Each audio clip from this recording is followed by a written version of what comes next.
A little girl walks her dogs every morning, until one day something shocking happened. What was once the calmest part of her day turns into a nightmare when a powerful man blocks her path and threatens everything she depends on. She's just trying to walk a few dogs.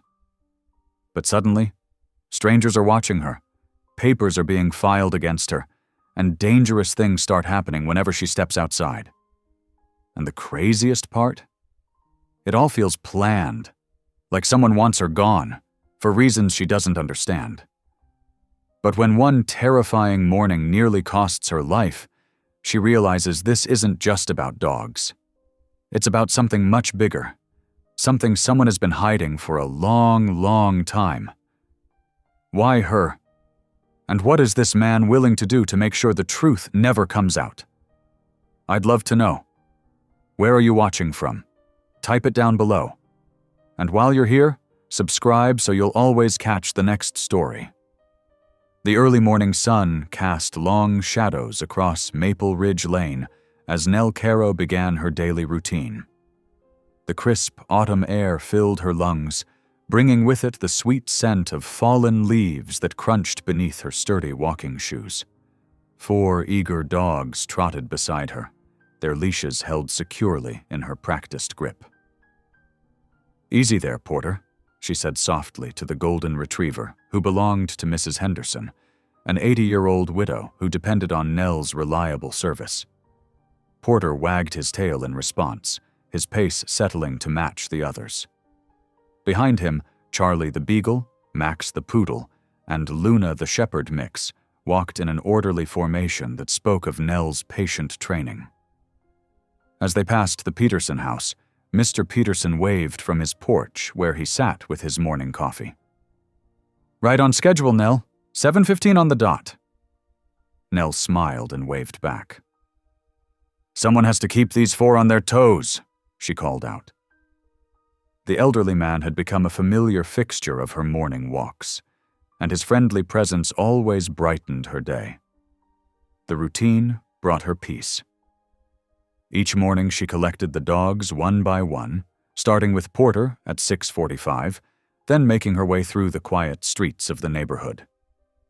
Her clients, mostly elderly residents or busy professionals, had come to rely on her dedication.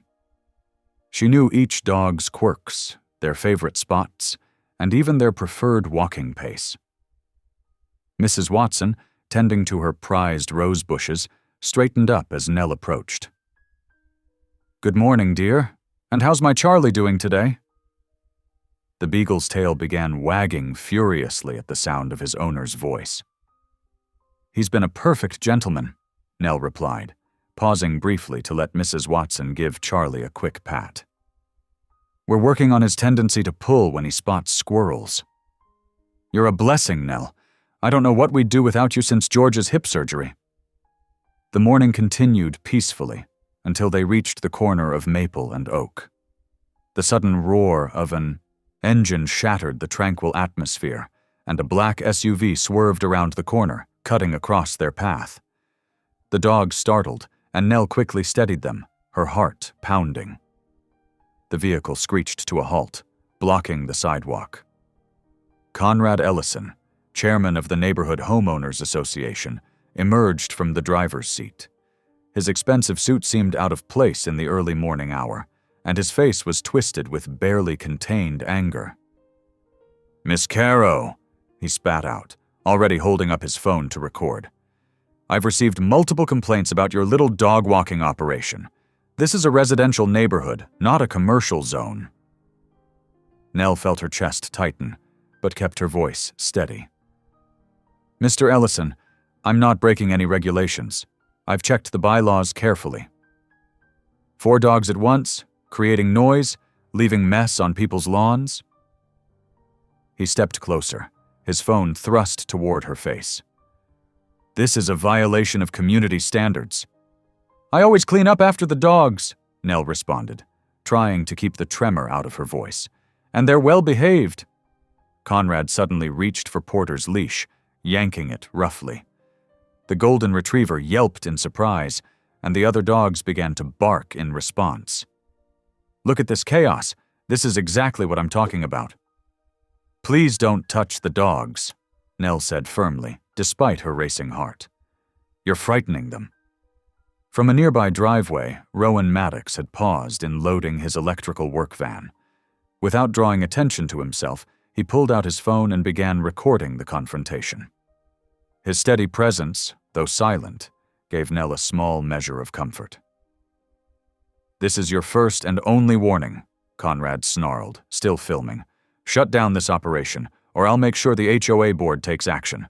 We don't need your kind disrupting our neighborhood. The threat hung in the air as he stormed back to his SUV, engine roaring as he drove away.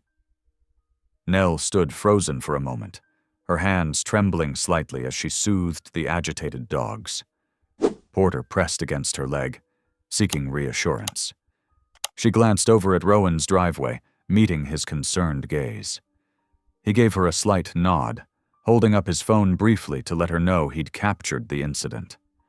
Though they'd never spoken much beyond casual greetings, something in his steady presence helped calm her nerves. Taking a deep breath, Nell gently guided her charges forward, continuing their walk. But the peace of her morning routine had been shattered. The familiar street suddenly felt hostile, and she couldn't shake the feeling that Conrad's threat was just the beginning. As they passed the maple trees that gave the street its name, Nell's mind raced. These walks weren't just a job to her. They were a lifeline for many of her elderly clients who could no longer exercise their beloved pets. Mrs. Henderson's arthritis made it impossible for her to walk Porter. Mr. Liu's long work hours meant Max needed these morning outings. Each dog in her care represented someone who counted on her. The morning sun no longer felt quite as warm, and the shadows seemed longer and darker. Yet Nell straightened her shoulders and kept walking. The dogs sensed her unease but stayed close, their presence both a comfort and a reminder of her responsibility to them and their owners. When they reached Mrs. Henderson's house at the end of their route, the elderly woman was waiting on her porch with a cup of tea, as she often did. One look at Nell's face told her something was wrong. "Come have a sit, dear," she called out. "Porter can wait 5 minutes for his breakfast." Nell hesitated, then nodded.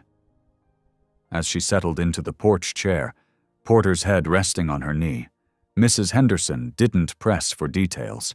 She simply poured a second cup of tea and sat quietly beside her. The morning birds continued their songs, and gradually, Nell felt her shoulders relax slightly. But deep inside, a knot of worry had formed. Something about Conrad's threat felt different from ordinary HOA harassment. The way he'd grabbed Porter's leash, his barely contained anger. It spoke of something more personal, more dangerous. As she finally rose to continue her rounds, returning each dog to their respective homes, Nell couldn't shake the feeling that her peaceful mornings on Maple Ridge Lane would never be quite the same again. Yet, with each step, each gentle interaction with the dogs in her care, she found small measures of the courage she knew she would need in the days to come. The afternoon sun cast long shadows across Nell's small kitchen as she methodically prepared meals for her own rescue dogs.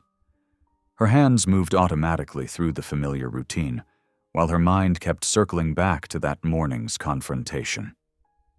The sharp slam of Conrad Ellison's car door, the way he'd wielded his phone like a weapon, the cruel yank on Porter's leash. "Just a rich man having a bad day," she muttered to herself, measuring out kibble. That's all it was. But the words felt hollow, even as she said them. Her phone buzzed, displaying Mrs. Liu's number. Nell wiped her hands on her jeans before answering. "Hi, Mrs. Liu. I was just getting Max's schedule ready for next week." "I'm so sorry, Nell." Mrs. Liu's voice was strained. "We won't be needing your services anymore. The HOA sent us a notice about unauthorized commercial activity in the neighborhood.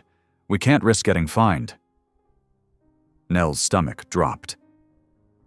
"I understand," she managed to say, though her throat felt tight. "Thank you for letting me know." Before she could process that conversation, another message pinged, this time from the Andersons, canceling walks for their elderly spaniel, Sophie. Then the Patels. By sunset, 5 of her regular clients had dropped her services, all citing HOA warnings they'd received. Nell sat heavily at her kitchen table, staring at her scheduling app that now showed gaping holes where steady income used to be. Her rescue dogs sensed her distress. Luna, her 3-legged pit bull mix, pressed against her leg, while Bear, the old shepherd, rested his graying muzzle on her knee. "It's okay," she whispered, scratching behind their ears. "We'll figure something out." The next morning dawned crisp and clear, but Nell's remaining dog-walking route felt like walking through a minefield. Every car that passed made her tense. Every corner held the possibility of another confrontation. She found herself hurrying past Conrad's massive house, though it meant taking a longer route. The sound of an official vehicle pulling up beside her made her heart skip. Animal control. The officer stepped out, clipboard in hand. "Miss Caro, we've received multiple complaints about aggressive dogs and unsanitary conditions during your walks. I'll need to see your business license and documentation for all animals in your care." Nell's hands shook slightly as she pulled up the relevant documents on her phone. She'd always been meticulous about paperwork, knowing that as a small business owner, she had to be above reproach. The officer reviewed everything, made some notes, and found no violations. But the message was clear. Someone was watching, and they were pulling strings. That evening, while checking her mailbox, she noticed Rowan Maddox working on his truck in his driveway. He looked up as she passed, his expression concerned. "Rough couple of days?" he asked quietly. Nell hesitated, then found herself walking over. She hadn't realized how much she needed to talk to someone who had witnessed the start of all this. 5 cancellations since yesterday," she said, leaning against his fence, "all citing HOA warnings. Animal control showed up today. I keep telling myself it's just coincidence, but Ellison's making good on his threat," Rowan finished, wiping his hands on a rag. "I've seen him do this before. 3 years ago there was a family running a small daycare. They were gone within 2 months. What did they do to make him target them? Existed where he could see them." Rowan's voice was grim. "Conrad likes control, likes the neighborhood looking exactly how he thinks it should look, and if something, or someone, doesn't fit his vision, he makes them disappear," Nell concluded softly. "I still have that video from yesterday," Rowan offered, "if you need it for anything. And I've got some security cameras I could install around your place. No charge." Nell blinked hard against sudden tears. "Thank you. I might take you up on that." They talked for a while longer as the sun set, Rowan sharing what he knew about Conrad's history in the neighborhood while working on his truck. His quiet competence and steady support helped calm the panic that had been building in Nell's chest since that first confrontation. Back home, Nell sat on her small porch, her rescue dogs curled around her feet. The evening air was cooling, carrying the scent of approaching autumn. She thought about her clients, especially the elderly ones who depended on her to keep their beloved pets exercised and healthy. About the careful balance she'd built between her vet tech work and this small business that meant so much more than just extra income. Her phone buzzed with another cancellation message. This time it was Mrs. Henderson. "I'm so sorry, dear," the message read. "Conrad himself came by. Made it very clear what would happen if I didn't comply. I can't risk losing my home. It's all I have left of George. Please understand." Nell's hands clenched around her phone. This wasn't just a wealthy man's tantrum or random harassment. This was methodical, targeted. Conrad was systematically destroying everything she'd built, using his position and influence to cut off her livelihood piece by piece. Luna whined softly and pressed closer, licking Nell's hand. Bear shifted his weight, ever protective. Looking at them, Nell felt a spark of determination cutting through her fear. These dogs, her own and all the others she cared for, needed someone to stand up for them. And if Conrad thought she would simply disappear because he'd decided she didn't belong here, he was about to learn otherwise. She pulled out her phone and texted Rowan. "About those security cameras, when can you install them?" His response came quickly. "Tomorrow morning. First step in fighting back is documenting everything." Nell took a deep breath of the cooling air. Her peaceful life on Maple Ridge Lane had been shattered, but she wasn't alone. And she wasn't going to let Conrad Ellison bully her into giving up everything she'd worked for. Not without a fight. As darkness settled over the neighborhood, lights clicked on in windows up and down the street. Behind one of them, she knew, Conrad was probably already planning his next move. But for the first time since that initial confrontation, Nell felt something beyond fear, a steady resolve taking root where panic had been. The community center's fluorescent lights cast harsh shadows across the packed room. Nell clutched her folder of permits and documentation, her palms damp against the manila paper. All around her, neighbors filled the metal folding chairs, their whispered conversations creating an unsettling buzz of anticipation. Conrad Ellison stood at the front of the room, perfectly at ease in his tailored charcoal suit. He commanded attention without effort, greeting board members by name as they settled behind the long table. His confidence made Nell's stomach twist, but she forced herself to sit straighter. "I have all my paperwork," she whispered to herself, touching the carefully organized tabs she'd spent hours preparing. Business license, proof of insurance, veterinary credentials, written testimonials from satisfied clients. Everything needed to prove she ran a legitimate, professional service. Rowan slipped into the seat beside her, nodding once in quiet support. 3 rows ahead, she spotted Bernice Lowell's silver hair. The retired dispatcher turned slightly, catching Nell's eye with an encouraging smile. The meeting began with standard business: budget reports, maintenance schedules, architectural review requests. Nell's hands grew increasingly cold as she waited. Finally, Conrad stepped to the podium. "I'd like to address a serious concern regarding unauthorized commercial activity," he announced, his voice carrying effortlessly. "Specifically, an unlicensed dog-walking operation that's creating liability issues for our community." Nell started to rise, but Rowan touched her arm. "Wait," he murmured. "Let him show his hand first." "I have evidence," Conrad continued, "of disturbing behavior that puts both our residents and their pets at risk." He gestured to someone in the back, and the lights dimmed. A projection screen lowered from the ceiling. The footage was grainy, but clear enough. A doorbell camera view of what appeared to be Nell roughly jerking a dog's leash, making the animal yelp. Her heart stopped as shocked murmurs filled the room. "That wasn't. She would never." "This is just one instance," Conrad said gravely. "We've received multiple complaints about aggressive handling and unauthorized entry onto private property." "That's not what happened," Nell said, her voice shaking as she stood. "That video has been altered. I would never hurt." "Ms. Caro," the board president interrupted, "please wait to be recognized before speaking." Conrad's lips curved in a slight smile.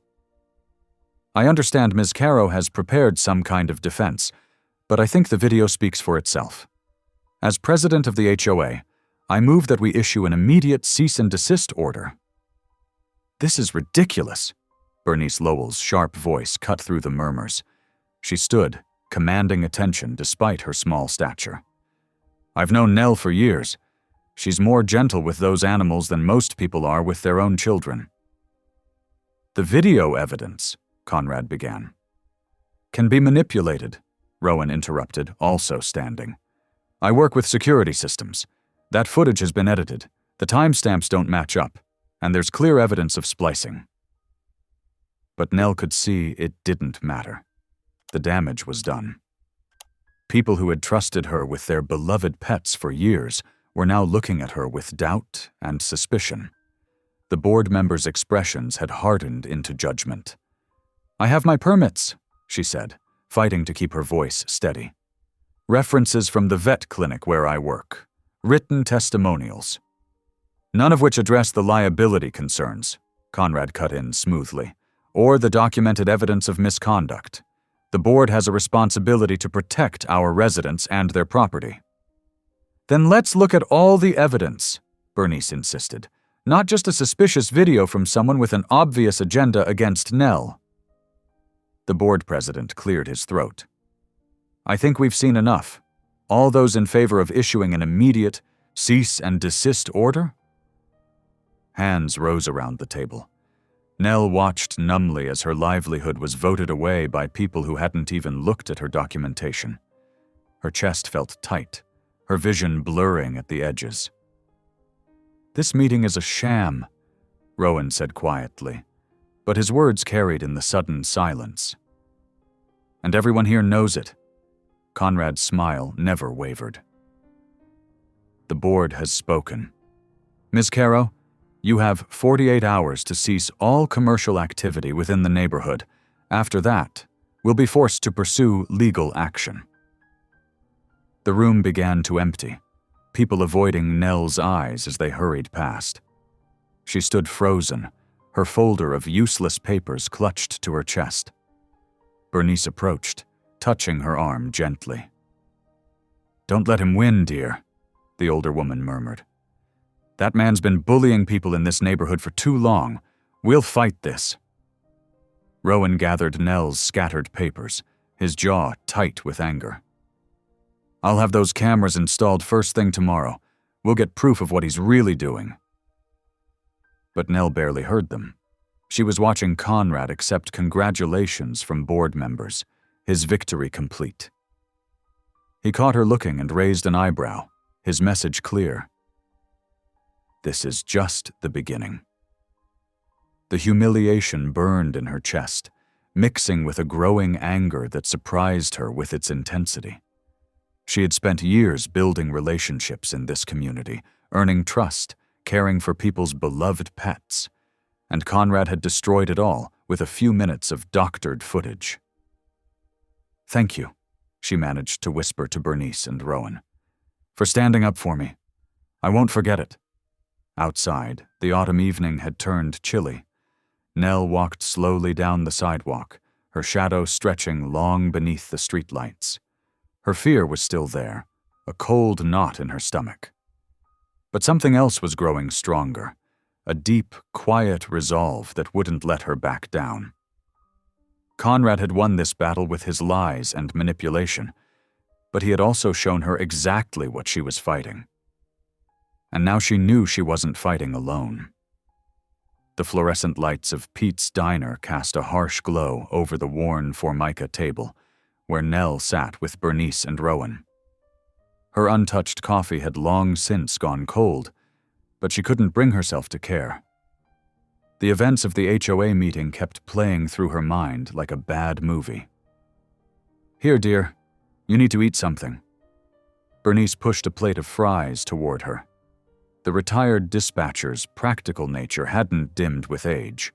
If anything, her years of handling emergencies had only sharpened her ability to take charge of difficult situations. Nell picked at a fry without enthusiasm. "I just can't believe how quickly everyone turned against me. People whose dogs I've walked for years." "That's because Conrad knows exactly what he's doing," Rowan said quietly. He sat with his broad shoulders hunched slightly, as if trying to take up less space in the small booth. "He's gotten good at manipulating people." Bernice nodded, pulling out her phone. "And that video was definitely manipulated. Look here." She pulled up the screenshots she'd taken during the meeting. "See these timestamps? They jump around. 8:47 to 8:52, then back to 8:49. No continuous footage should do that." Nell leaned in, hope flickering as she studied the images. You're right. But will anyone believe us? They might, once we show them the pattern, Rowan said. He glanced around the nearly empty diner before continuing in a lower voice. This isn't the first time Conrad's pulled something like this. Remember the Hendersons? 3 months ago? The ones who had to sell their house because of all those code violations? Bernice's eyes narrowed. That seemed fishy at the time. It was more than fishy. Rowan's jaw tightened. I did some electrical work for them. Those violations Conrad reported, they were completely made up. But by the time the Hendersons could prove it, they'd already been hit with so many fines they couldn't afford to fight back. They sold for way under market value. Let me guess, Bernice said dryly. Conrad just happened to know someone interested in buying? His development company swooped in through a shell corporation. I've seen it happen 3 other times in the last year. He finds ways to pressure people out, then flips the properties for a huge profit. Nell felt sick. So this isn't really about me walking dogs at all? I don't think so. Rowan pulled out his own phone, showing them a map of the neighborhood. Look at the pattern of houses he's acquired. They form a perfect L shape around the old community center property, the one that's been sitting empty since the flood damage last spring. The property the city's been trying to sell for development, Bernice mused.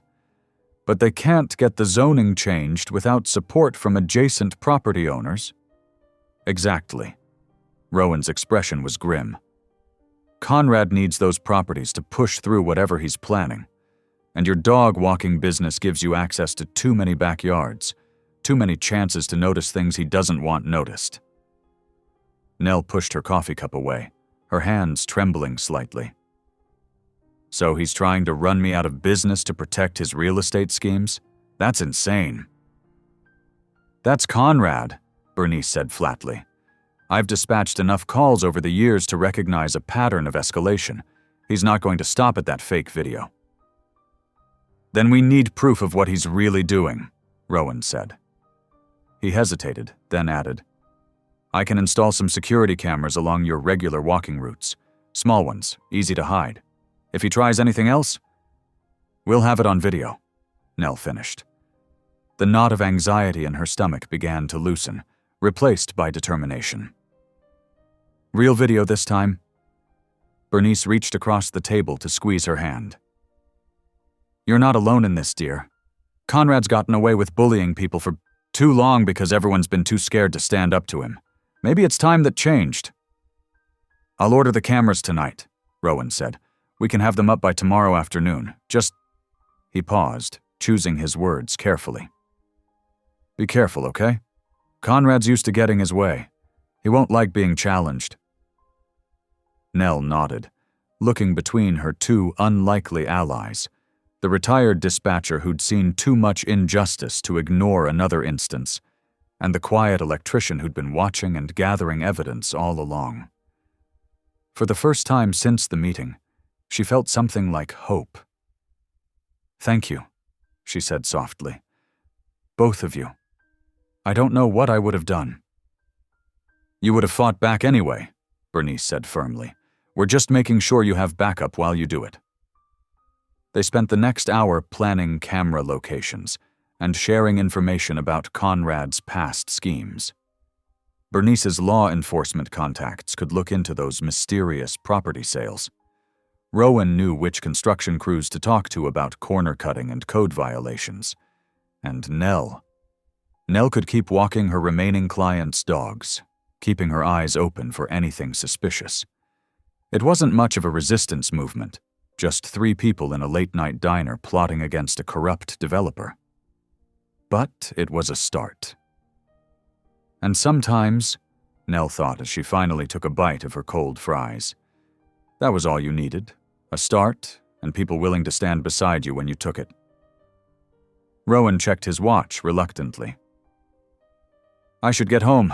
My daughter will be wondering where I am. I'll text you both once I have the cameras set up tomorrow. And I'll start making some calls first thing in the morning, Bernice added. See what I can dig up about those property transfers. They gathered their things, leaving a generous tip for the tired waitress. Outside, the night had grown colder, but Nell felt warmer than she had all evening. She wasn't just fighting for her business anymore. She was fighting for her neighborhood, for all the people Conrad had hurt, or would hurt, if no one stopped him. "Get some rest," Bernice advised, giving her a quick hug. "Tomorrow we start gathering evidence, and Conrad won't know what hit him." The morning dawned cold and gray, matching Nell's mood as she sorted through the growing pile of official-looking envelopes on her kitchen counter. Her hands trembled slightly as she opened yet another certified letter. This one from the city's zoning department. "Notice of commercial activity violation," she read aloud, her voice hollow in the quiet kitchen. 3 different dogs lounged nearby. Porter, her regular morning client's golden retriever, Max, a gentle shepherd mix, and Luna, a spirited beagle. They watched her with concerned eyes, sensing her distress. The letter joined dozens of others, complaints about noise, allegations of property damage, warnings about business permits. Each one required responses, documentation, and legal fees she could barely afford. Her phone buzzed constantly with notifications from the Neighborhood Watch app, where anonymous users reported her suspicious behavior multiple times per day. Nell glanced at her security camera's feed on her phone, a gift from Rowan that had yet to capture anything useful. Conrad was too smart for that. He stayed just within the bounds of legality, pushing and pressuring without leaving evidence. "Come on, guys," she said to the dogs, forcing cheerfulness into her voice. "Time for our walk." The pre-dawn air bit at her cheeks as they set out. Nell had started leaving earlier and earlier, hoping to avoid Conrad's watchful eye. The neighborhood was eerily quiet, swimming pools and manicured lawns ghostly in the dim light. Even the birds seemed subdued. They were halfway through their route when she heard it, the distinctive rumble of Conrad's luxury SUV. Nell's heart rate spiked as she checked her rear-view mirror clip, another of Rowan's protective additions. The black vehicle loomed behind them, headlights blazing. "It's okay," she whispered to the dogs, who had started to pick up on her anxiety. "Just keep walking normally." But Conrad didn't pass them. He stayed right behind, close enough that Nell could feel the heat from his engine. The dogs grew increasingly agitated, Porter whining softly while Luna pulled at her leash. Nell's palms grew sweaty around the leash handles. She tried to keep her pace steady, but her legs felt weak. When she moved closer to the curb, Conrad's SUV shifted with her, maintaining its threatening proximity. The road ahead curved sharply, bordered by a steep drainage ditch. Nell's breath caught as Conrad's engine revved. The sound sent Max into a barking frenzy, which startled Luna. The beagle lunged just as Conrad's vehicle surged forward. Nell had a split second to make a choice: hold her ground and risk being hit, or dive for the ditch. She chose the ditch, yanking the leashes to pull the dogs with her. They tumbled down the steep incline together, a tangle of limbs and fur. The impact drove the air from her lungs. She rolled, desperately trying to protect the dogs while loose gravel and thorny weeds tore at her exposed skin. Above them, Conrad's SUV roared past without slowing. For several long moments, Nell lay there, taking inventory of injuries. Her right knee throbbed where it had struck a rock. Her palms were scraped raw, her shoulder ached fiercely, but she was alive, and so were the dogs. "It's okay," she soothed, her voice shaking as she checked each animal for injuries. "You're okay. We're okay." Porter licked her face while she examined Luna's paws and ran gentle hands over Max's ribs. Incredibly, the dogs seemed mostly unharmed, though they were all muddy and trembling. Nell's phone had survived the fall. With shaking fingers, she pulled up her contact list. Bernice answered on the first ring. "He just ran us off the road," Nell said, her voice cracking. "The cameras probably didn't catch it," It was too dark, but he knew exactly what he was doing. "Where are you?" Bernice's voice was sharp with concern. "Are you hurt?" "The ditch by Sycamore Bend. I'm okay, just bruised. The dogs, too." "Stay there. I'm calling in a favor with my old department. We need this documented." Nell ended the call and hugged Porter close, drawing comfort from his solid warmth. The sky was lightening now, revealing the full extent of their muddy, bedraggled state. Her knee was bleeding through her torn jeans. The sound of approaching vehicles made her flinch, but it was Bernice's sensible sedan, followed by a police cruiser. The retired dispatcher hurried down the slope with surprising agility, her face tight with worry. "Let me see," she demanded, helping Nell to her feet. "Those cuts need cleaning. Officer Chen is going to take your statement and photographs." The young police officer was professional and thorough, documenting everything while Bernice helped Nell clean up the worst of the scrapes. But Nell could see the skepticism in his eyes. There were no witnesses, no clear video evidence, nothing to prove Conrad had deliberately forced them off the road. "We'll file a report," Officer Chen said finally, "but without more evidence." "I understand," Nell said quietly. She did understand. That's why Conrad had chosen this method, this time, this place. Her word against his, and his carried the weight of money and influence. Bernice drove Nell and the dogs home, helping them all get cleaned up before calling the dogs' owners to explain the situation. To Nell's relief, they were understanding and concerned rather than angry. "You can't keep doing this alone," Bernice said as she bandaged Nell's knee. "He's escalating. Next time could be worse." Nell stared down at her trembling hands. The morning's terror was fading into something deeper, a bone-deep understanding that Conrad wasn't just trying to drive her out of business anymore. He was willing to hurt her, maybe even kill her, to protect his secrets. "I can't quit," she said finally. "If I do, he wins, and he'll just move on to his next target." "No one's saying quit, but we need help. Legal help, security help, someone with enough power to stand up to him." Nell nodded slowly, watching Porter doze on her couch, peaceful now that the danger had passed. She thought about all the other dogs she walked, all their trusting owners, about the neighborhood families who didn't know what Conrad was planning, about how many people he must have bullied and threatened before her. "Okay," she said, "let's get help. But I'm not stopping my walks. I won't let him make me hide." Bernice squeezed her shoulder gently. "That's my girl. We'll figure this out together. For now, though, you need rest. Those bruises are going to hurt worse tomorrow." As if on cue, Nell's phone buzzed with another notification, another complaint filed against her business. But this time, instead of fear, she felt a spark of determination. Conrad had shown his true colors now. He'd revealed just how far he was willing to go. And in doing so, he'd given her the resolve to fight back even harder. The morning after the road incident, Bernice sat at her kitchen table, surrounded by stacks of papers and her old work laptop. Her fingers flew across the keyboard with practiced efficiency, while Nell nursed a cup of tea, her bruises from yesterday's fall still tender. "I called in some favors from my dispatch days," Bernice explained, her eyes never leaving the screen.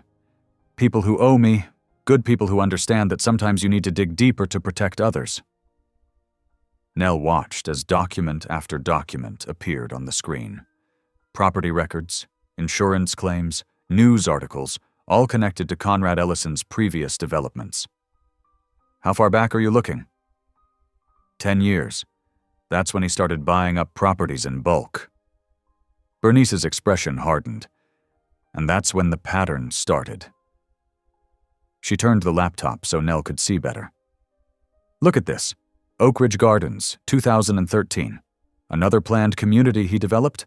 Similar setup to here, strict HOA, high-end homes, carefully controlled image."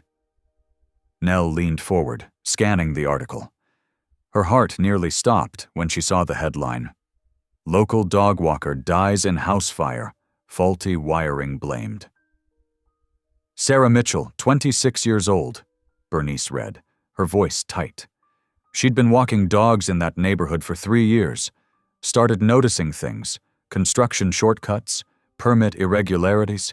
She filed complaints with the city inspector. What happened to her? Nell asked, though she already feared the answer. Official report says electrical fire. Started in the walls of her garage apartment around 4:30 in the morning. Bernice pulled up more documents. But here's where it gets interesting. The fire inspector who signed off on the report retired 2 months later with a surprisingly generous pension, moved to Florida, bought a beach house. Nell felt sick. You think, Conrad? I think nothing's provable. That's how he operates. Bernice opened another folder. But Sarah isn't the only one. There's a pattern of people who stood up to him. Small business owners, local activists, even a city council member. They either back down suddenly and move away, or they have accidents. The implications hit Nell like a physical blow. Dog walkers, she whispered. We're out early before anyone else. We see things, notice patterns. Exactly. Bernice pulled up a satellite view of their neighborhood. You walk these routes every day. You've probably noticed things without even realizing it. Construction vehicles where they shouldn't be. Meetings that don't look quite right. Nell thought back over the past months. The unmarked trucks she'd seen leaving building sites before dawn. The way certain homes seemed to have structural issues, despite being nearly new. The constant pressure on older residents to sell. He's cutting corners on the construction, she realized. Using substandard materials, ignoring code requirements. That's why he needs such tight control over the HOA, to keep anyone from looking too closely. And that's just what we can prove from public records, Bernice said grimly. I've got friends looking deeper. Building inspectors who'll check their files, police officers reviewing old cases. People who remember Sarah Mitchell and never felt right about how it ended. She reached across the table and gripped Nell's hand. I need you to understand how dangerous this is. Conrad Ellison isn't just trying to run you out of business anymore. If he thinks you know too much. Like Sarah Mitchell, Nell finished quietly. They sat in heavy silence, broken only by the gentle clicking of Bernice's laptop keys as she continued searching. Nell's tea grew cold, untouched, as she processed the weight of what they'd discovered. I should be terrified, she finally said. Part of me is, but mostly I'm angry. Sarah Mitchell was just trying to do the right thing. How many others has he hurt? How many homes has he built that might collapse on families who trust him? Bernice nodded approvingly. That's why I'm helping you. I spent 30 years listening to people's worst moments over that dispatch radio. Couldn't always prevent them. But this time, we have a chance to stop him before someone else gets hurt. She pulled up another file, a complex diagram of business connections and property holdings. Conrad's empire is built on lies and intimidation, but lies leave trails. Every fake permit, every bribed official, every shell company, they all connect back to him eventually. We just have to follow the threads. And document everything, Nell added, her mind racing. That's why Rowan's cameras were so important. We need proof, real proof that can't be buried or explained away. Exactly. I've got my old partner pulling security footage from traffic cameras near where he ran you off the road yesterday. Might not show everything, but it could corroborate your story. Bernice's eyes gleamed with determination. Conrad's used to operating in shadows. Time to shine some light. Nell stood up, wincing slightly at her stiff muscles. I need to get ready for my morning walks. The dogs are counting on me. You're still going out there? Bernice asked, though her tone suggested she already knew the answer. Now more than ever, Nell said firmly. He wants me afraid, wants me to run and hide like all the others, But that's exactly why I have to keep going. Someone has to stand up to him. Just be careful, Bernice warned. Take different routes, vary your schedule. Don't give him easy opportunities. I will. Nell gathered her things, then paused at the door. Bernice, thank you for believing me, for helping me understand what we're really dealing with.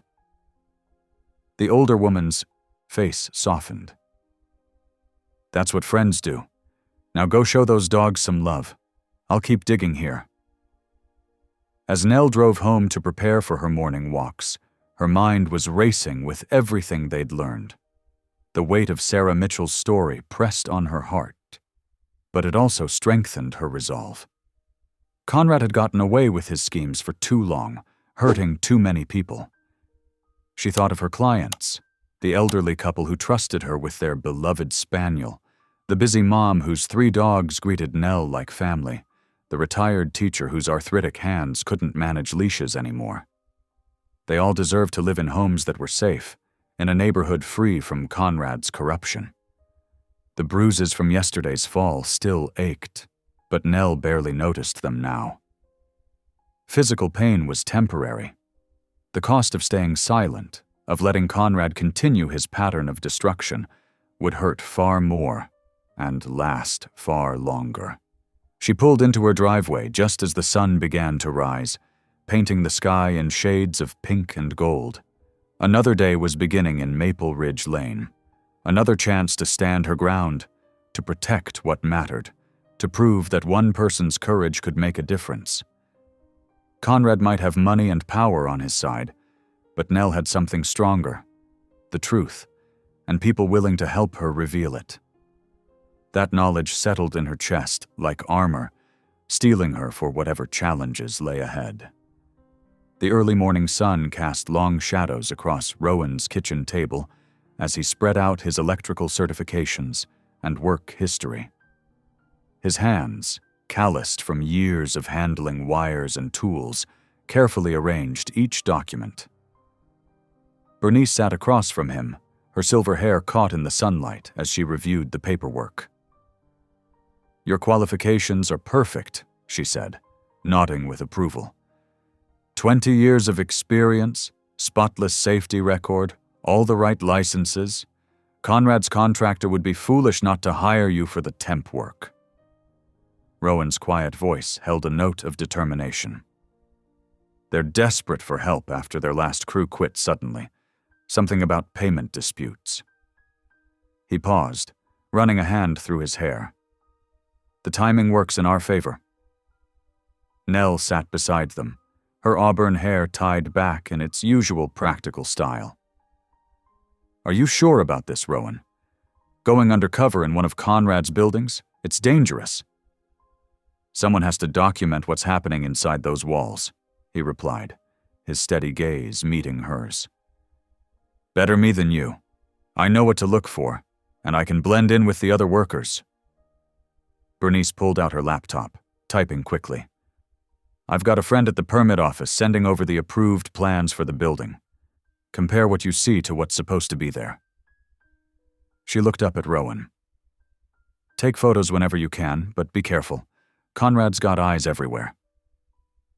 The next morning, Rowan arrived at the construction site in his worn work boots and familiar tool belt.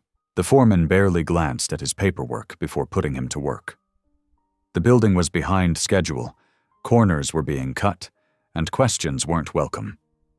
Over the next week, Rowan worked methodically, his phone discreetly recording conversations, while his trained eyes noted every violation. Exposed wiring ran where it shouldn't. Support beams looked insufficient. And in the basement, stacks of unmarked drums leaked chemical smells that made his head ache. Each evening, he met with Nell and Bernice in his garage, sharing what he'd found. Bernice organized everything meticulously: photos, videos, audio recordings, and detailed notes. Her years as a dispatcher had taught her the importance of documentation. The chemical storage is the worst of it, Rowan explained, showing them photos he'd managed to take. Those drums aren't properly sealed or labeled. One spark from faulty wiring, and the whole place could go up. Nell thought of Sarah Mitchell, the young dog walker who died in the suspicious fire. "Just like the other building," she said softly. "He's using the same dangerous shortcuts." While Rowan gathered evidence inside, Nell continued her dog-walking routes, now equipped with a body camera hidden in her jacket. Conrad's harassment had become more subtle but hadn't stopped. Her phone recorded every chance encounter, every veiled threat, every attempt to intimidate her off the streets. "Keep the camera running even when nothing's happening," Bernice advised. "Context matters. We need to show this is ongoing, systematic harassment." One morning, Nell's camera caught Conrad speaking with another resident, not realizing Nell was within earshot around the corner. His words were clear.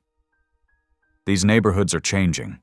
Property values will triple once we get rid of the undesirable elements.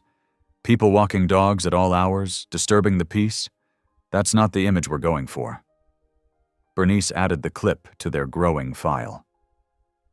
"Classic gentrification tactics," she muttered. "Pressure out the working class, bring in luxury developments, but he's getting sloppy, leaving evidence." Their collection of proof grew steadily. Rowan documented unsafe electrical installations, missing permits, and corners cut on essential safety features. Nell's recordings showed a pattern of harassment and intimidation. Bernice's research uncovered a web of shell companies and suspicious financial transactions. "We need to be strategic about how we use this," Bernice said during one of their evening meetings. "The fire marshal needs to see the safety violations first. They have the authority to shut down construction immediately if they find serious hazards." Nell nodded, sorting through printouts of regulations Conrad had violated. "And the press? They should know about the pattern, right? About Sarah Mitchell and the other incidents?" "Yes, but timing is crucial," Bernice replied. "We need to be ready for Conrad's reaction. He won't go down without a full quorum. Fight!" Rowan looked up from the electrical diagrams he was reviewing. "We should have multiple copies of everything, stored in different places, if anything happens to one set of evidence." "Already done," Bernice assured them. "Digital copies are encrypted and backed up to secure servers. Physical copies are with trusted friends. Conrad can't bury this like he did before." They worked late into the night, organizing their evidence into clear, compelling presentations. Bernice's experience helped them focus on the most serious violations. Rowan's technical knowledge provided context for the safety issues. Nell's documented encounters showed the human cost of Conrad's schemes. "It's all connected," Nell said, looking at their work spread across the table. "The harassment, the unsafe buildings, the pressure to sell, it's all part of his plan to control everything." Bernice squeezed her shoulder. "That's exactly what we need to prove. Not just individual incidents, but the whole pattern of corruption and intimidation." Rowan carefully packed away his day's findings. More photos of substandard materials and recordings of workers discussing rushed deadlines. "We're almost ready," he said quietly. "Just need a few more days to document the worst of the safety violations." The pile of evidence had become their shield and their sword, protection against Conrad's threats, and a weapon to expose his crimes. Each piece they added made their case stronger, more difficult to dismiss or explain away. As they finished for the night, Nell looked at her friends with deep gratitude. They'd taken on this fight with her, risking their own safety to gather proof of Conrad's wrongdoing. Their quiet courage gave her strength to continue, even as the stakes grew higher. Tomorrow would bring more challenges, more evidence to gather, more risks to take, more careful documentation of every violation and threat. But tonight, looking at their organized files and coordinated plans, Nell felt something she hadn't experienced since Conrad first confronted her. Hope. They were no longer just reacting to Conrad's schemes. They were building a case that could stop him, protect others, and bring justice for those he'd hurt. The truth was coming together, piece by piece, and soon it would be too big for even Conrad Ellison to ignore. The morning sun cast long shadows across Bernice's dining room table as she carefully sealed the last manila envelope.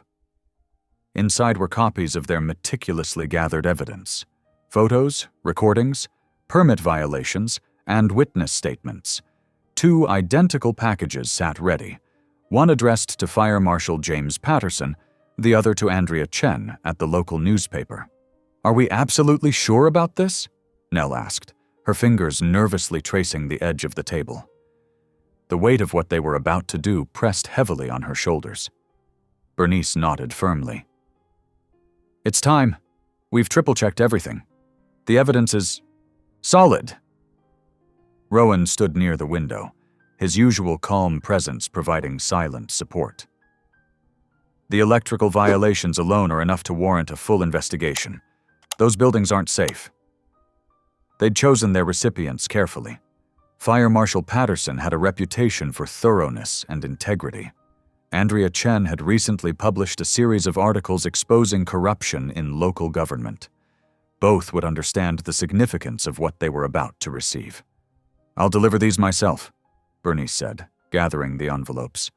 "I still have friends at the courthouse who can help make sure they get into the right hands." The next 48 hours passed in a blur of anticipation.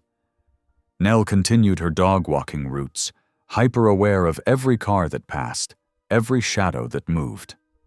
But for the first time in weeks, Conrad was nowhere to be seen. On Wednesday morning, Nell's phone buzzed with a text from Bernice.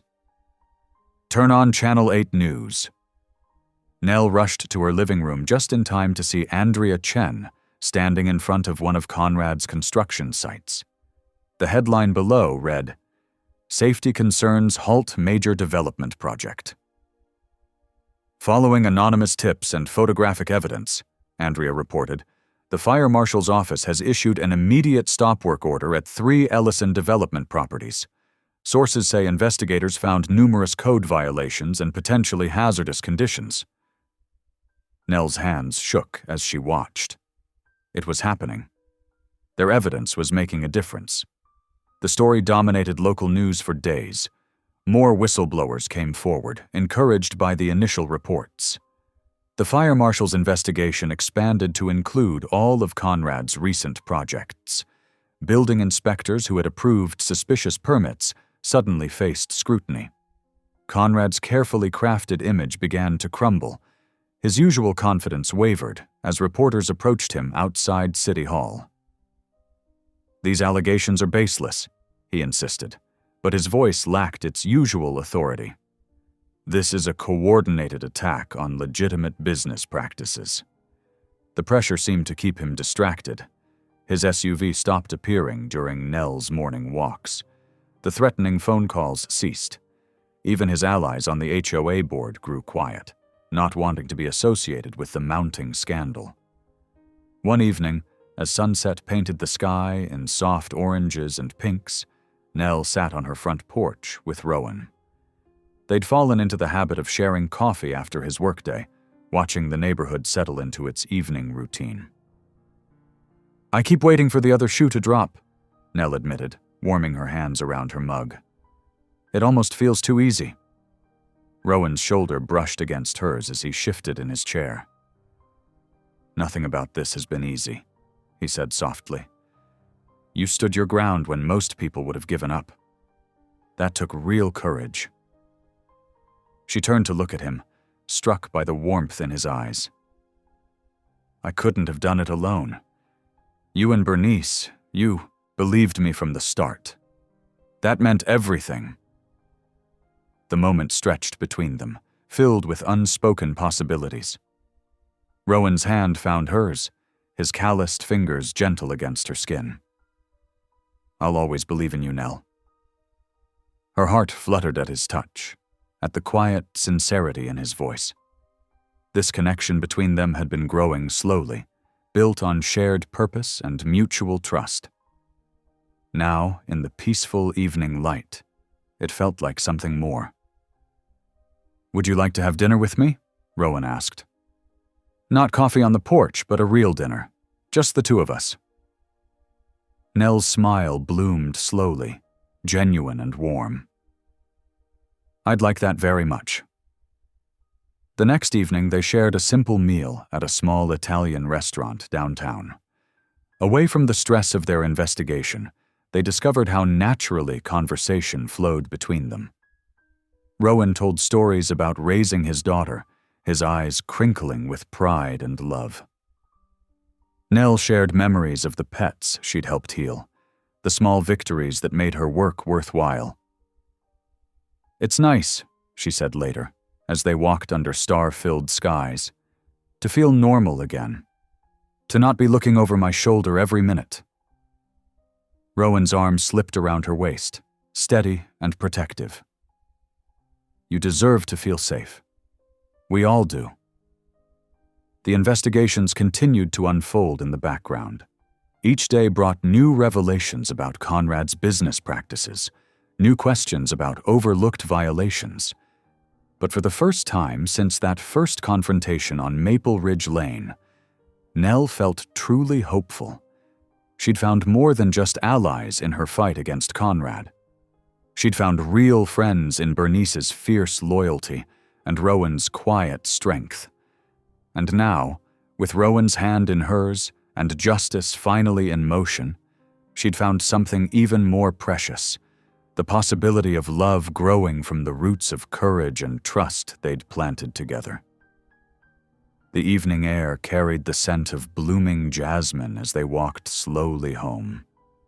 Tomorrow would bring new challenges, but tonight belonged to hope, to victory, to the gentle unfolding of something beautiful between two people who had stood together against the darkness and found light in each other's hearts. Conrad Ellison paced his home office, his expensive leather shoes wearing a path in the Persian carpet.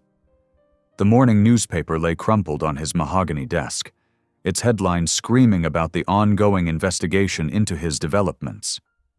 His phone wouldn't stop buzzing with calls from investors, contractors, and reporters, all demanding answers he couldn't give.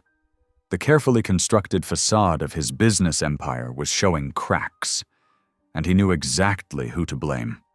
Through the floor-to-ceiling windows, he could see the neighborhood he'd built stretching out below his hilltop home. The sight that usually filled him with pride now made his jaw clench. Somewhere down there, that insignificant dog walker was destroying everything he'd worked for. "Grandfather?" Porter's voice came quietly from the doorway. The 16-year-old stood hesitantly at the threshold, his school backpack slung over one shoulder. "Are you okay? I heard shouting." Conrad forced his features into a smile that didn't reach his eyes. "Just business matters, Porter. Nothing for you to worry about." He gestured for his grandson to come in, trying to soften his tone. "How was school?" Porter stepped into the office, his shoulders hunched slightly. "Fine. But everyone's talking about the news stories. Some kids were asking if it's true about the chemical storage and lies!" Conrad's fist slammed against the desk, making Porter flinch. "All of it, manufactured by people who are jealous of success, people who don't understand what it takes to build something meaningful in this world." The teenager's eyes widened at his grandfather's outburst. He'd never seen the controlled, confident man so openly angry. Conrad ran a hand through his silver hair, attempting to regain his composure. "Someone needs to be taught a lesson about consequences, about what happens when you try to destroy a man's life's work." Porter shifted uncomfortably. "What do you mean?" "I mean, it's time to set an example." Conrad's voice had gone deadly quiet. "That little dog walker thinks she can hide behind anonymous tips and whispered accusations. She's about to learn how wrong she is." "Nell?" Porter asked, his voice barely above a whisper. "But she just walks dogs. She's always nice to everyone." "Nice?" Conrad spat the word like poison. "She's the one behind all of this. Her and that maintenance man she's gotten so friendly with. They think they can bring me down? I built this neighborhood. I own it. And I will not let some nobody destroy everything I've created. Porter watched his grandfather with growing horror as the man continued to rant, pacing more frantically now. The teenager had always known his grandfather could be harsh in business, but this was different. This was something darker, more dangerous. "I've already made the arrangements," Conrad muttered, almost to himself now. "A little accident. Very unfortunate. These things happen sometimes in construction zones." Porter's blood ran cold. He remembered the stories he'd overheard late at night, whispered conversations about other accidents in other developments. He'd tried to convince himself they were just rumors. But now... "You can't hurt her," Porter blurted out, immediately regretting his outburst when his grandfather's sharp gaze snapped to him. "What did you say?" Conrad's voice was soft, menacing. Porter swallowed hard. "I just meant, surely there are legal ways to handle this." Conrad's laugh was hollow. "Legal ways? While my reputation is being dragged through the mud? While everything I've built crumbles around me?" He moved closer to Porter, placing a heavy hand on his shoulder. "You're young. You don't understand yet how the world really works. Sometimes examples need to be made. Sometimes people need to learn what happens when they cross the wrong person." Porter felt sick. He wanted to run, to warn someone, but his grandfather's grip tightened on his shoulder. "This conversation stays between us, understood? Family loyalty matters above all else." Conrad's eyes bored into his. "Remember who pays for your private school, your computer, your phone. Remember who took you in when your parents couldn't handle raising you." The teenager nodded numbly, the weight of guilt and fear pressing down on him. As soon as his grandfather released him, he fled the office, his footsteps echoing down the hallway. Meanwhile, across the neighborhood, Nell was finishing her morning route with the dogs. Despite the victory of the investigations, she couldn't shake a growing sense of unease. Conrad's complete disappearance from her daily routine felt wrong, like the silence before a storm. She found herself jumping at small sounds, checking over her shoulder more frequently. The dogs picked up on her anxiety, staying closer to her legs than usual. Even the familiar streets felt somehow threatening in the early morning light. As she rounded the corner onto Oak Street, a construction crew was setting up at one of Conrad's halted development sites. The workers ignored her as she passed, but something about their presence made her skin crawl. She quickened her pace, tugging gently on the leashes to hurry the dogs along.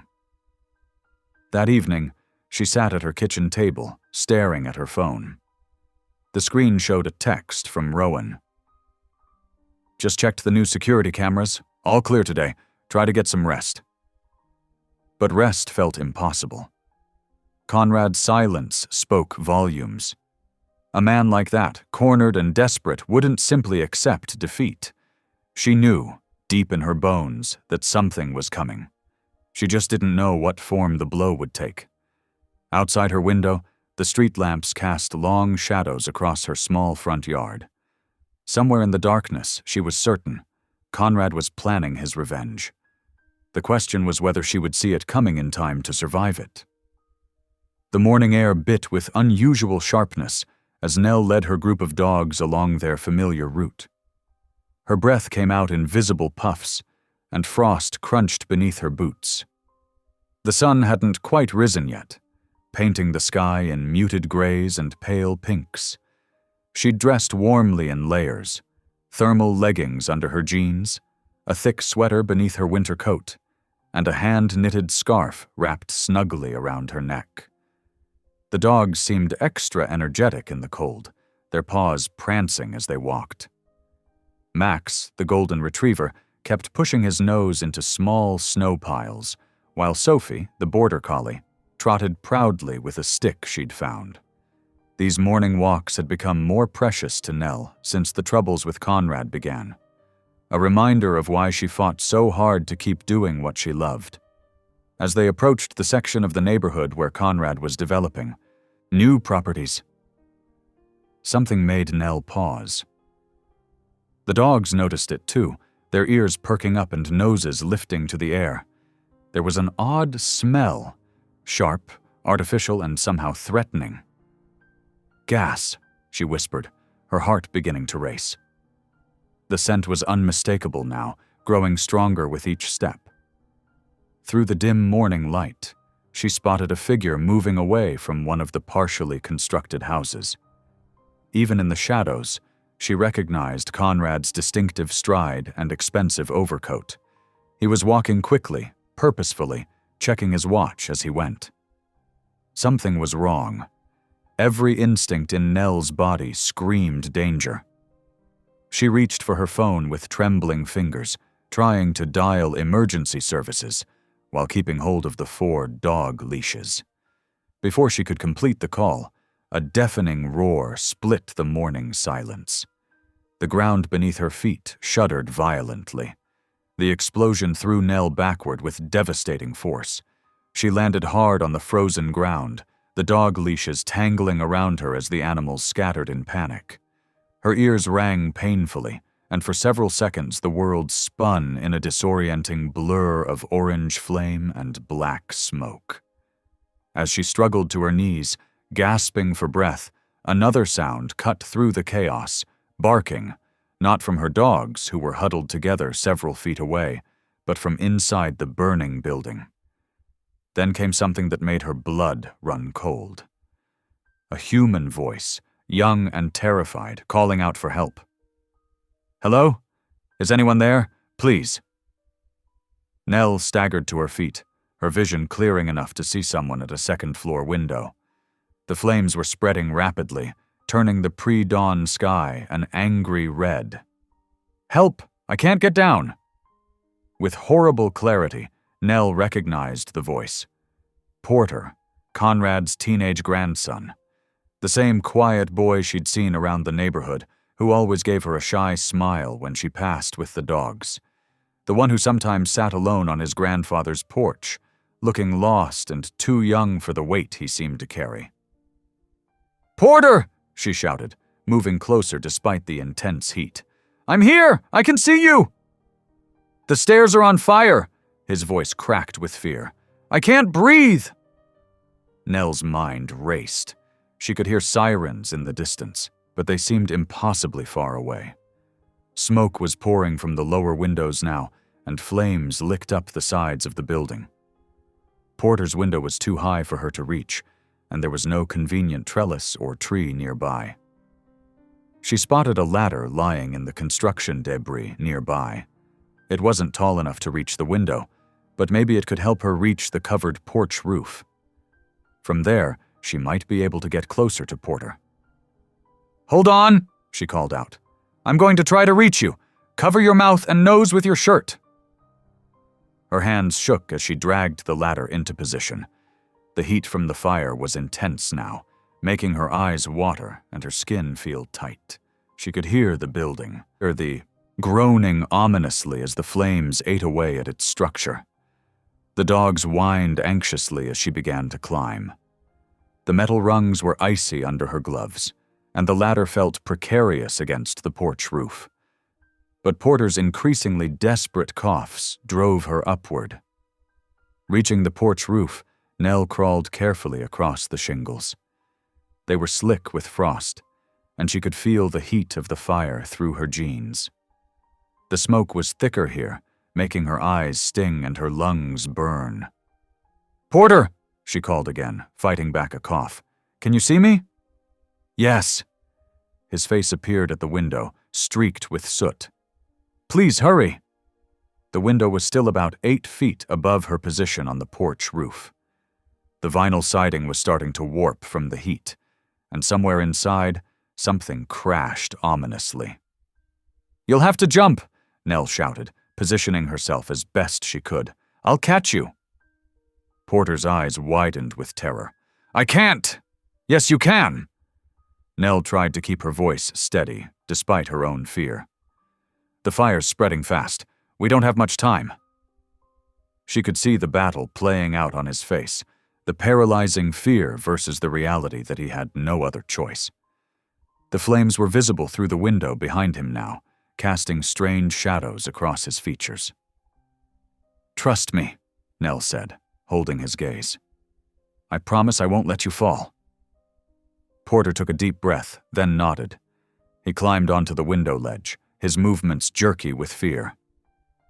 Nell braced herself, keeping her feet planted as firmly as possible on the sloping roof.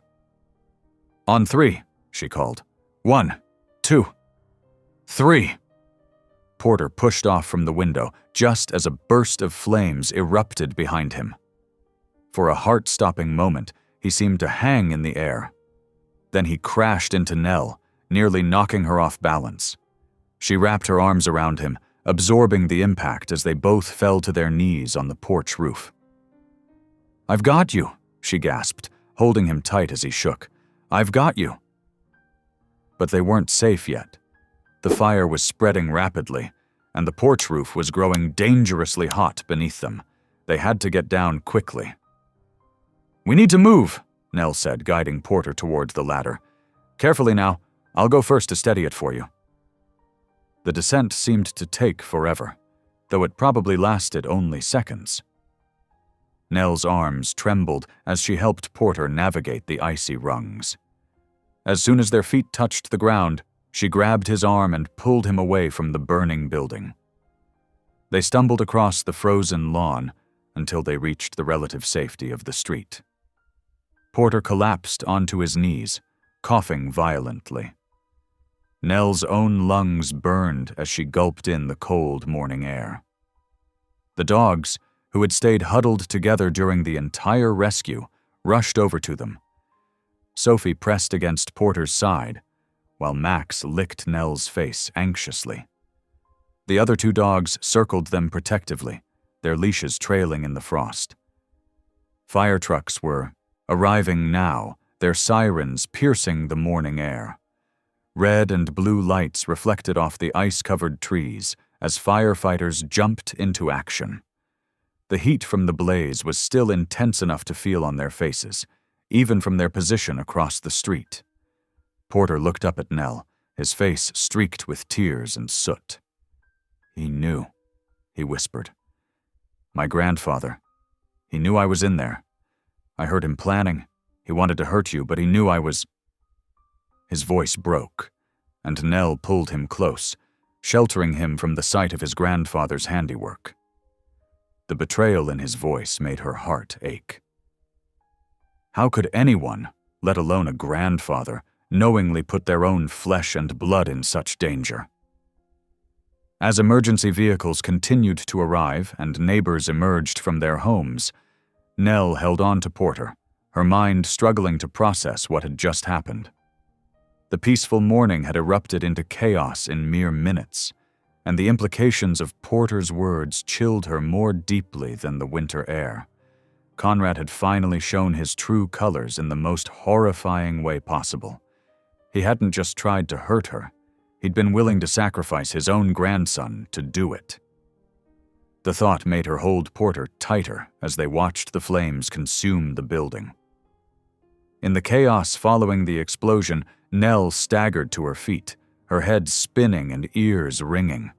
Through blurred vision, she saw flames already consuming the lower floor of the house. The heat was intense, even from 30 feet away, making the winter air shimmer. "Help!" Porter's voice carried faintly through an upstairs window. "Someone please help!" Without hesitation, Nell sprinted toward the burning building.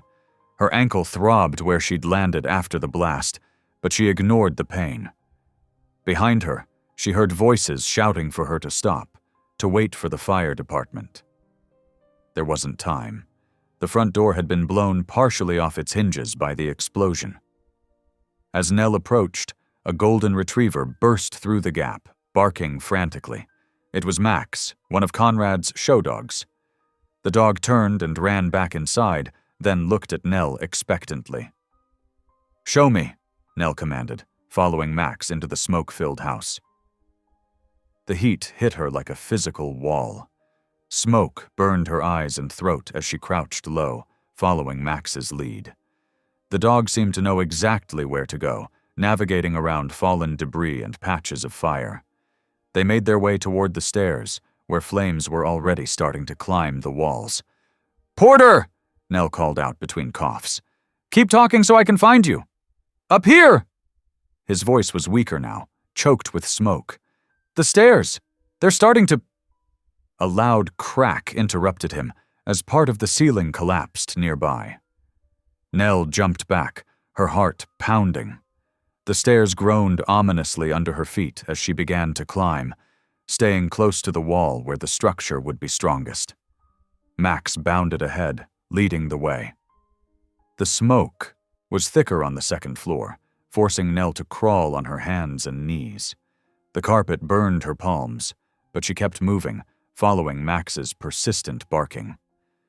They found Porter in what looked like a home office, trapped behind a heavy desk that had fallen across the doorway. "I can't move it," Porter coughed, pushing desperately against the desk. "It's too heavy." Nell wedged herself into the gap, ignoring the splinters that dug into her shoulder. "Push with me on 3, she shouted. 1, 2, 3. Their combined strength shifted the desk just enough for Porter to squeeze through. As soon as he was clear, another section of ceiling crashed down where he had been standing moments before. The impact sent tremors through the floor beneath their feet. "We have to move now." Nell grabbed Porter's arm, pulling him toward the hallway. Max barked urgently, already heading for the stairs.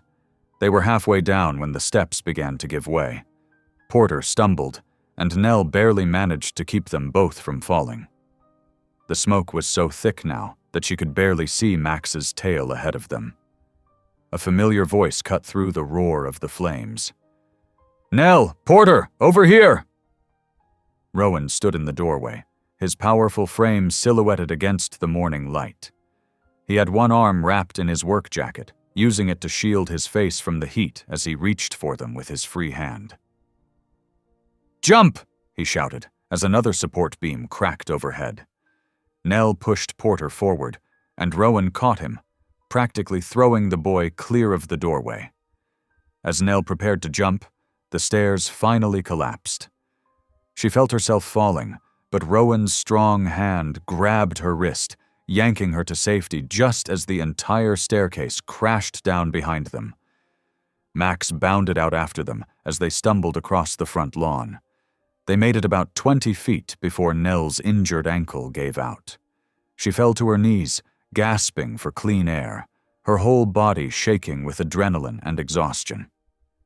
Rowan knelt beside her, his steady presence anchoring her as the full impact of what had just happened began to sink in. The sound of approaching sirens filled the air, but Nell barely noticed. She was focused on Porter, who was doubled over beside them, coughing but alive. Max pressed against the boy's side, whining softly. They had made it out, all of them, by mere seconds. Looking back at the house, Nell watched as flames consumed what remained of the staircase. If Rowan hadn't arrived when he did. She shuddered, not wanting to complete the thought. Through chattering teeth and between sips of water provided by a paramedic, Porter finally spoke. His voice was hoarse from the smoke, but his words were clear. "My grandfather. He planned this. I heard him on the phone last night." Nell, wrapped in a shock blanket beside him, turned to listen. Rowan stood protectively nearby while Bernice took notes. "He hired someone to loosen the gas line," Porter continued, his hands shaking. "They were supposed to make it look like negligence, like Nell had reported a leak that nobody fixed. But I heard him say it needed to be done before her morning walk route." The fire marshal, who had been examining the wreckage, approached their small group. "We found evidence of tampering with the main gas line. This was no accident." Bernice pulled out her phone, scrolling through meticulously organized files. "I have records of every complaint Nell filed about gas smells in this neighborhood. Conrad dismissed them all through the HOA. And I've got this," Rowan added, pulling up video footage on his phone. "From last week, shows Conrad and another man near the gas main after hours." Porter wiped his eyes. I'm sorry. I should have said something sooner. He's been doing things like this for years, making problems for people who get in his way. The fire marshal nodded grimly. This, combined with your previous evidence about the code violations and the pattern from his other developments, we have more than enough to move forward with charges. Nell watched as police cars pulled up to the scene, their lights flashing against the smoke-stained morning sky. The truth was finally coming to light, though it had nearly cost them everything to expose it. 2 police officers approached Conrad's house, their faces set with determination. Through the gathered crowd, Nell watched as they led him out in handcuffs, his perfectly pressed suit now wrinkled and his usually commanding presence diminished. Conrad Ellison, you're under arrest for arson, attempted murder, and multiple counts of fraud, the officer announced, reading him his rights as neighbors recorded the moment on their phones. The evidence mounted daily. Investigators uncovered a trail of similar incidents across 3 different states: suspicious fires, pressured sales, and silenced whistleblowers. What started with Nell's case had pulled back the curtain on years of criminal activity. At the courthouse 2 weeks later, Nell sat straight-backed as the judge addressed the room. In light of the overwhelming evidence, all charges and citations against Ms. Caro are hereby expunged. The judge's gavel struck with finality. Furthermore, this court finds substantial merit in the civil case against Mr. Ellison's assets. The resulting civil judgment awarded Nell significant compensation from Conrad's seized properties and accounts. Her attorney explained that the amount would not only cover her lost income, but also provide funds to expand her business properly. The money helps, Nell told Bernice afterward, watching movers empty Conrad's house. But knowing the truth is finally out, that's worth more than any settlement. Months passed, bringing with them the fresh paint and promise of new beginnings. The storefront on Oak Street, once a dusty antique shop, now bore a cheerful sign reading Nell's Paws and Training. Inside, the space had been transformed into a warm, welcoming haven for both dogs and their humans. Rowan wiped sweat from his forehead as he finished installing the last section of rubber flooring in the training area. His skilled hands had touched every corner of the renovation, from the custom-built kennels to the carefully planned electrical work that made everything run smoothly. The agility equipment arrives tomorrow, Nell said, walking in with 2 cups of coffee.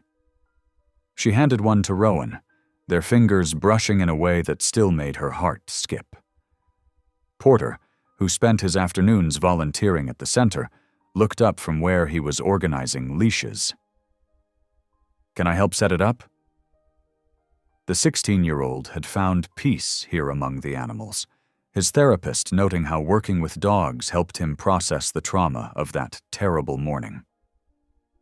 Of course, Nell smiled. We're a team now. Early the next morning, Nell led her usual group of dogs down Maple Ridge Lane. The sunrise painted the sky in soft pinks and golds, just as it always had. But everything else had changed. Neighbors waved warmly as she passed. Several stopped to ask about training classes at her new center. She paused at the corner where Conrad had once threatened her. The fear that Spot used to hold had faded, replaced by quiet strength. She wasn't just the dog walker anymore. She was a respected business owner, a trusted community member, and someone who had stood up for what was right.